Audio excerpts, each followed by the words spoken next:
Hello बच्चों, next question था बेटा क्वेश्चन नंबर 6।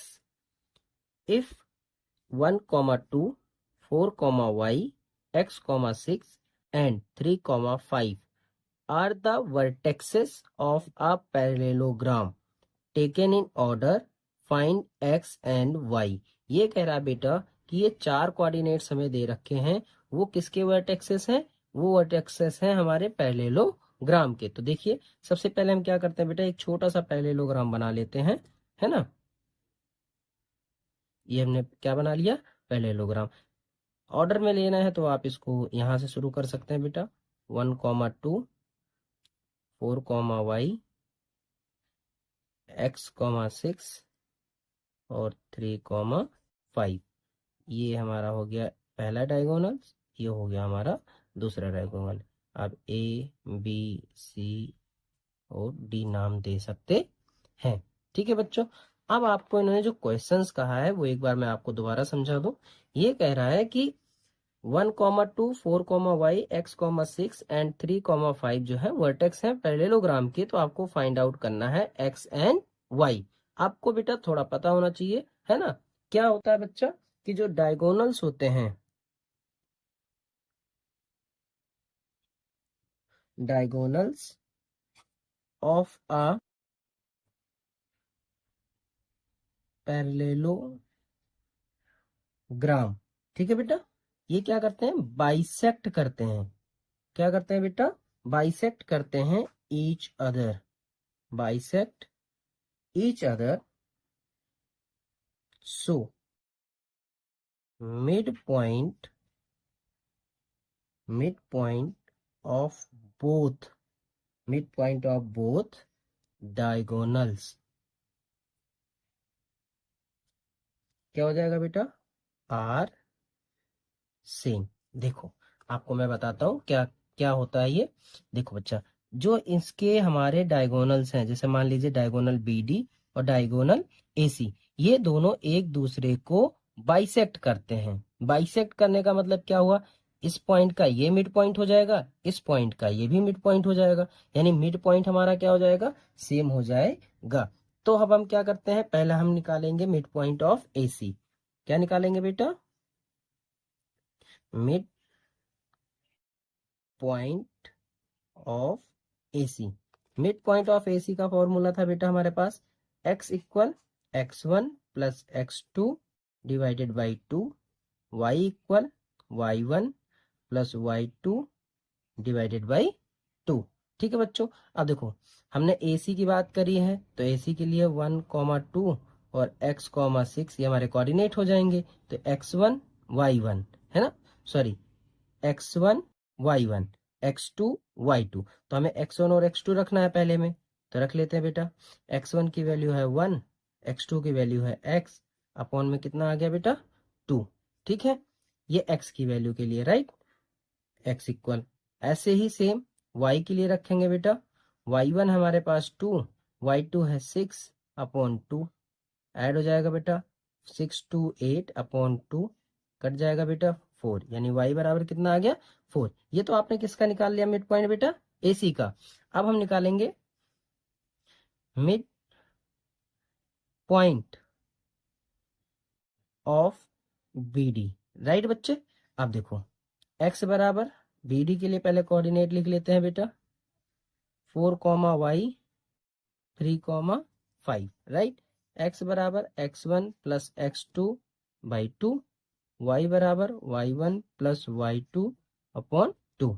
ठीक है बच्चे, देखो, x1 हमारे पास अब कितना हो जाएगा बेटा? 4, और x2 कितना हो जाएगा? 3।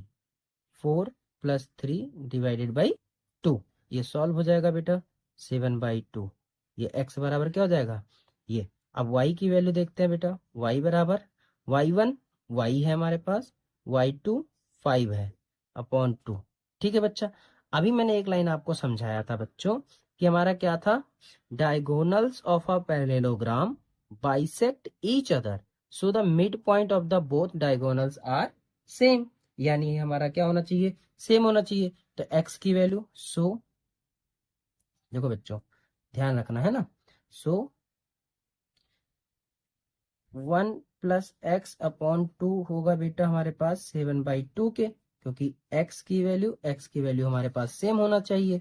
ठीक है बच्चों, देखो 2 से 2 कट गया बेटा, +1 उधर जाएगा तो माइनस, एक्स बराबर 7 - 1 इक्वल कितना आ गया 6। इसी तरह बेटा y +5/2 इक्वल 8/2, ये हमारा था जिसको हमने आगे 4 कर लिया था बेटा। ठीक है, तो कोई दिक्कत नहीं है, ये 2 से 2 कट जाएगा हमारे पास। अब y बराबर कितना हो जाएगा 8 - 5 इक्वल कितना हो जाएगा 3, यानी x so the value of x and y is 6,3। ये आपका आंसर हो जाएगा बेटा। बताओ कोई दिक्कत बच्चों, कोई दिक्कत है किसी को?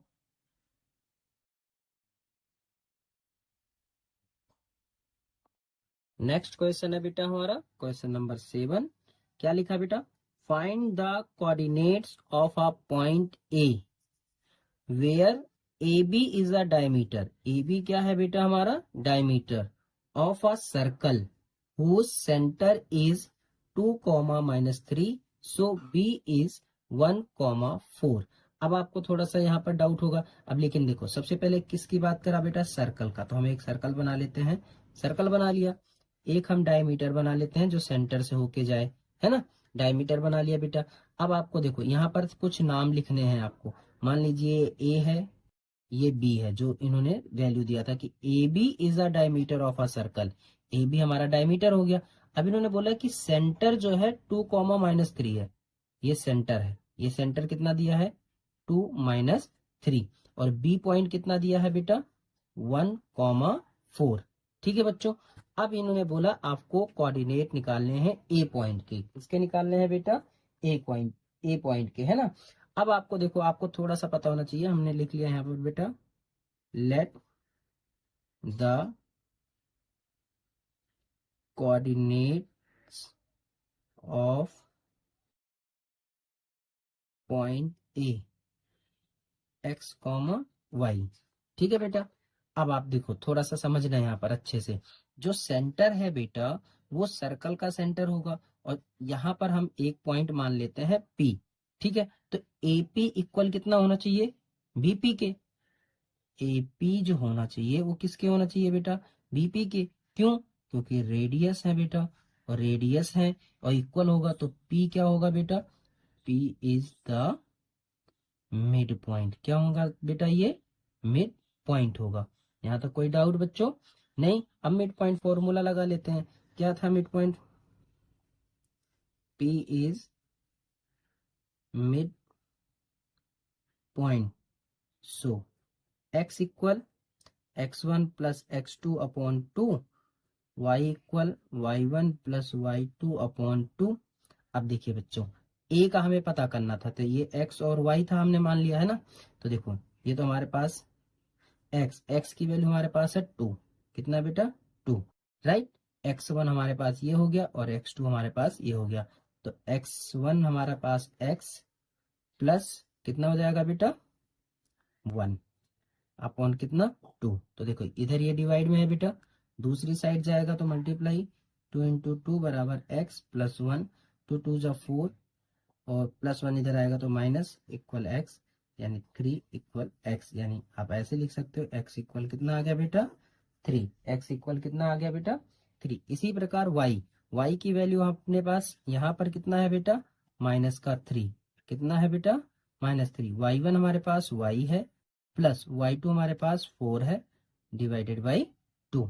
ठीक है बेटा, इधर 2 डिवाइड में था, उधर जाके मल्टीप्लाई, 3 × 2 6 हो जाएगा बेटा, y प्लस कितना आ गया 4, +4 इधर जाएगा बेटा तो माइनस का 4 बना लेगा, बराबर y, दोनों माइनस माइनस प्लस हो जाएंगे बेटा, -10 बराबर कितना आ जाएगा y। अब आप लिख सकते हैं the coordinate of point A is, कितना हो गया बेटा 3, -10। ये आपका क्या हो जाएगा बेटा आंसर हो जाएगा, ये आपका क्या हो जाएगा बच्चों आंसर हो जाएगा। जिसको देख लो नहीं समझ आ रहा है दोबारा आप कमेंट करना, दोबारा बता दूंगा बेटा। ओके, हेलो बच्चों, नेक्स्ट क्वेश्चन है हमारा question number 8। If a and b are -2, -2 and 2, -4 respectively, find the coordinate of p such that AP equal 3/7 AB and P lies in the line segment AB। ये क्या कहना चाह रहा है बेटा? ये कहना चाह रहा है कि मान लीजिए आपके पास एक लाइन सेगमेंट है AB, ठीक है बेटा। अब ये ए और बी का कोऑर्डिनेट आपको दे रखा है -2, और बी का कोऑर्डिनेट दे रखा है 2, -4। अब ये कह रहे हैं कि कोई पॉइंट पी है, कोई भी पॉइंट पी है जिसका कुछ हिंट दिखा था। क्या लिखा था बेटा? A P equal 3/7 A B. क्या लिखा बेटा? A P equal 3/7 A B, right. ये मान लीजिए ए पी हमारा 3/7 है, तो हमारा पी बी कितना होना चाहिए? ठीक है, तो हम पी बी फाइंड आउट कर सकते हैं बेटा। कैसे? P B equal A B minus A P, यही तो होता है हमारे बच्चों, है ना। अब क्या करेंगे देखो, ए बी अपनी जगह पे, ए पी की जगह पे हम क्या लिख लेंगे बेटा? 3/7 क्या? ए बी, ठीक है। अब आप क्या करेंगे बेटा? इसके नीचे 1 ले लेंगे। 1 और 7 का एलसीएम होता है बेटा 7। 7 का ए बी में क्रॉस मल्टीप्लाई करेंगे बेटा तो 7 का ए बी, माइनस 1 का 3 में करेंगे बेटा तो 3 A B equal 7 A B minus 3 A B करेंगे बेटा तो 4 ए बी अपॉन कितना बन जाएगा बेटा? 7। ये किसकी वैल्यू मिल गई? P B. ऐसा हम इसलिए कर रहे हैं जिससे हमें रेशियो पता कर सकें। रेशियो कितना अब हो गया? आप हिंट देखिए, एपी है 3 और पीबी है 4, तो रेशियो कितना बन गया हमारे पास? 3/4। अब हमें कोऑर्डिनेट निकालने में कोई दिक्कत नहीं होगा, क्योंकि ये हो गया हमारे पास x1, ये y1, ये x2, ये y2, और ये हमारे पास हो गया m1, और क्या हो जाएगा बेटा? m2। तो हम लिख सकते हैं the coordinates of point P x equal m1 x2 plus m2 x1 upon m1 plus m2। ठीक है बेटा, देखो m1 हमारे पास था 3, ठीक है, और x2 था हमारे पास 2, तो ये हमारा हो जाएगा 3 2 प्लस m2 हमारे पास है बेटा 4, और x1 है हमारे पास माइनस का 2, नीचे आ जाएगा 3 प्लस 4। देखो बच्चों, 3 2 जा 6 प्लस 4 2 जा 8, लेकिन माइनस का अपॉन 3 और 4 7। अब यहाँ पर पहले सॉल्व कर लेते हैं बेटा। 6 plus minus minus 8 upon 7, plus minus हमेशा माइनस होता है बेटा, माइनस का 2 अपॉन 7। ये क्या हो गया? x की वैल्यू। इसी तरीके से हमें y निकालना है। y इक्वल कितना होता है बेटा? m1 y2 plus m2 y1 upon m1 plus m2, right. अब m1 और m2 हमारा सेम है, y1 और y2 हमें दे रखा है, तो देखिए m1 हमारे पास 3, y2 था हमारे पास बेटा माइनस का 4, प्लस m2 है हमारे पास 4, y1 है हमारे पास माइनस का 2 अपॉन 3 प्लस 4। ठीक है बेटा। अब देखिए 3 4 जा 12, माइनस का कितना हो जाएगा बेटा? 12 प्लस 4 2 जा 8, माइनस का 8 अपॉन 3 और 4 कितना हो जाएगा बेटा? 7। ठीक है, अब देखो माइनस का 12 प्लस माइनस माइनस का 8 अपॉन 7, दोनों ऐड हो जाएंगे बेटा, माइनस का 20 अपॉन कितना हो जाएगा? 7। सो कोऑर्डिनेट ऑफ पॉइंट P कितना हो जाएगा बेटा? माइनस का 2/7 कॉमा माइनस का 20 अपॉन 7। ये हमारा क्या हो जाएगा बेटा? आंसर हो जाएगा। बताओ कोई दिक्कत बच्चों? चले हैं नेक्स्ट क्वेश्चन पे। नेक्स्ट क्वेश्चन है बेटा हमारा question number 9। Find the coordinates of the point which divide the line segment joining A and B into 4 equal parts। ये लाइन आप अंडरलाइन कर सकते हैं बेटा, 4 इक्वल पार्ट्स का मतलब क्या है? 4 इक्वल पार्ट्स का मतलब ये है कि मान लीजिए आपके पास एक लाइन है ए बी, ठीक है बेटा, ए बी है। अब इसको हमें कितने इक्वल पार्ट्स में बांटना पड़ेगा? 4 इक्वल पार्ट्स में डिवाइड करना पड़ेगा। अब आप देखिए जो मैं करता हूँ, अब आपको क्या करना पड़ेगा, पहले ए बी का मिड पॉइंट निकालो, ये हो गया हमारा पी, 2 बराबर इक्वल हिस्सों में हो गया बेटा। नेक्स्ट क्या करो, ए पी को भी 2 इक्वल पार्ट में डिवाइड कर दो और पी बी को भी 2 इक्वल पार्ट में डिवाइड कर दो। तो देखिए 1 2 3 और 4, ये आप नाम दे सकते हैं अपने हिसाब से, ये एम है, ये एन है। बताइए 4 इक्वल पार्ट में डिवाइड हो गया कि नहीं बेटा? अब आप इसका क्या कर सकते हैं, कोऑर्डिनेट आसानी से निकाल सकते हैं। कैसे निकाल सकते हैं बेटा? तो देखिए सबसे पहले हमें किसका दिया था, कोऑर्डिनेट ऑफ ए हमें दे रखा था -2, 2 एंड कोऑर्डिनेट ऑफ बी 2, कितना दिया बेटा, 8। अच्छा, अब सबसे पहले हम किसका कोऑर्डिनेट निकालेंगे, पी का। क्या पी बेटा ए बी का मिड पॉइंट नहीं है? क्योंकि इन्होंने बोला है 4 इक्वल पार्ट्स, इक्वल पार्ट्स होता है तो रेशियो इक्वल होता है, और रेशियो इक्वल होता है तो पी हमारा क्या होना चाहिए, मिड पॉइंट। तो मैं इसे स्टार मार्क करके लिख देता हूं, P is the mid point of A B. Okay बच्चों, सो अब आपको पता है x बराबर x1 plus x2 divided by 2, y बराबर y1 plus y2 divided by 2। Value रख लेते हैं बेटा, ये हमारा हो जाएगा x1, ये y1, ये x2, ये y2। तो है देखो, x1 है -2, x2 है 2, तो देखो बच्चा -2 प्लस 2 डिवाइडेड बाई 2, 2 - 2 बेटा 0, 0 बाई 2 बराबर कितना आ जाएगा, 0। ठीक है, ऐसे y के लिए बेटा y1 है 2 प्लस y2 है 8/2, 2 8 बेटा 10 डिवाइडेड बाई 2, 2 से डिवाइड हो जाएगा 5, यानी हमारे पास, यानी जो p का कोऑर्डिनेट था, p का कोऑर्डिनेट हो गया 0,5। कितना हो गया बेटा, 0,5। अब हमें चाहिए m का कोऑर्डिनेट, किसका कोऑर्डिनेट, m का। तो अब छोटा सा एक AP बना लेते हैं बेटा, ये a और ये p, इसका मिड पॉइंट था m। a के लिए कोऑर्डिनेट आपने लिया -2,2 और p का आपने कोऑर्डिनेट निकाल लिया बेटा 0,5। ठीक है, तो आप लिखेंगे m is mid point of AP।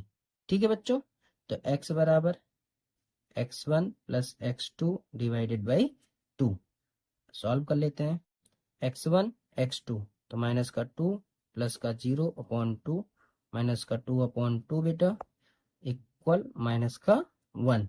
ऐसे y इक्वल बेटा y1 plus y2/2 equal 2 plus 7 यानी 2 प्लस 5/2 इक्वल 7/2 इक्वल कितना हो जाएगा बेटा 3.5, या ऐसे भी आप रख सकते हैं। ये किसका कोऑर्डिनेट हो गया बेटा, ये हो गया हमारा m का कोऑर्डिनेट। कितना का हो गया बेटा, -1,7/2।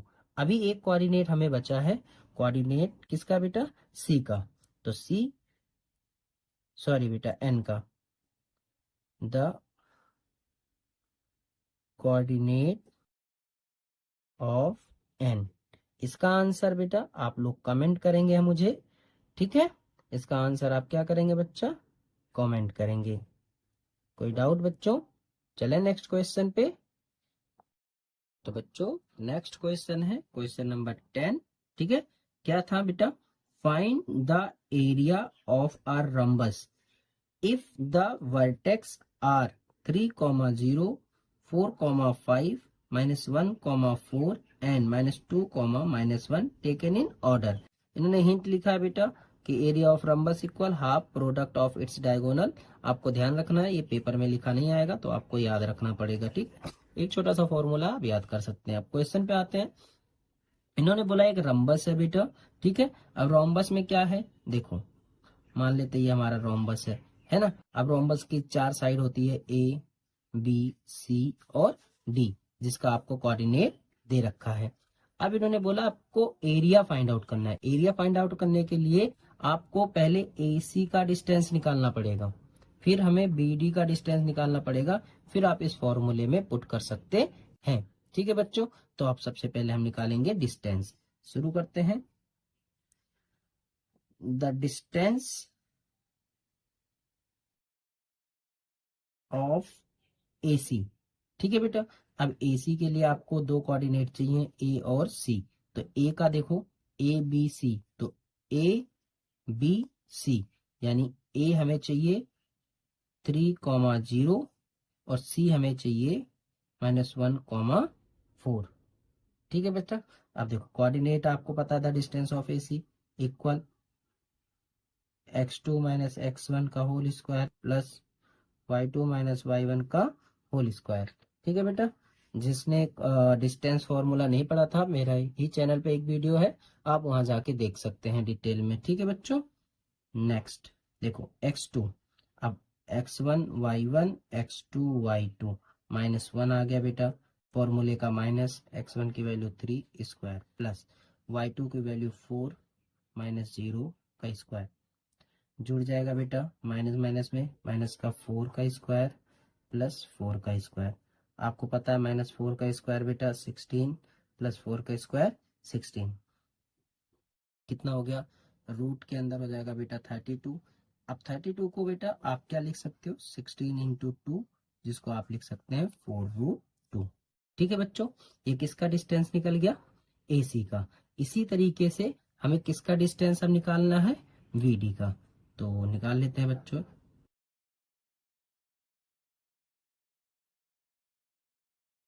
डिस्टेंस ऑफ BD है ना बेटा।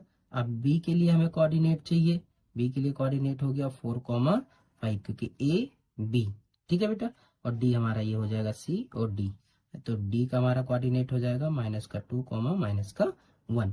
ठीक है बेटा, अब देखो इक्वल रूट x2 - x1 का whole square plus y2 - y1 का होल स्क्वायर। ठीक है बच्चों, अब देखिए यदि मैं इसको x1 y1, ये x1 y1, ये x2, ये y2। ठीक है, देखिए बच्चों x2 है -2, फिर माइनस फॉर्मूले का, x1 की वैल्यू है 4 इसका स्क्वायर प्लस y2 की वैल्यू है -1 और y1 की वैल्यू है हमारे पास -5 का स्क्वायर। ठीक है, आगे क्या करेंगे, माइनस माइनस क्या हो जाएगा, -6 का स्क्वायर प्लस ब्रैकेट में बेटा दोनों जुड़ जाएंगे, ए बी -6 का स्क्वायर। ठीक है, -6 का स्क्वायर हो जाएगा 36, -6 का स्क्वायर हो जाएगा 36 इक्वल रूट में हमारे पास आ जाएगा 72। 72 को आप क्या लिख सकते हैं बेटा, 36 × 2, जिसको आप लिख सकते हैं 6√2। ठीक है बच्चों, अब ये हमारा आ गया क्या, BD। अब हमें निकालना है area of rhombus. Area of rhombus हमारे पास क्या था, area of a rhombus equal half D1 × D2। ठीक है, हाफ D1 की वैल्यू हमारे पास था बेटा 4√2, D2 की वैल्यू था हमारे पास 6√2। देखो बच्चों 6 का 4 में मल्टीप्लाई हो जाएगा बेटा, वो हो जाएगा 24, √2 से √2 में मल्टीप्लाई होगा बेटा 2 हो जाएगा, 2 से 2 कैंसिल हो जाएगा बेटा, 24 यूनिट स्क्वायर। ये हमारा क्या हो जाएगा, आंसर हो जाएगा। ठीक है, नेक्स्ट क्वेश्चन पे चलते हैं।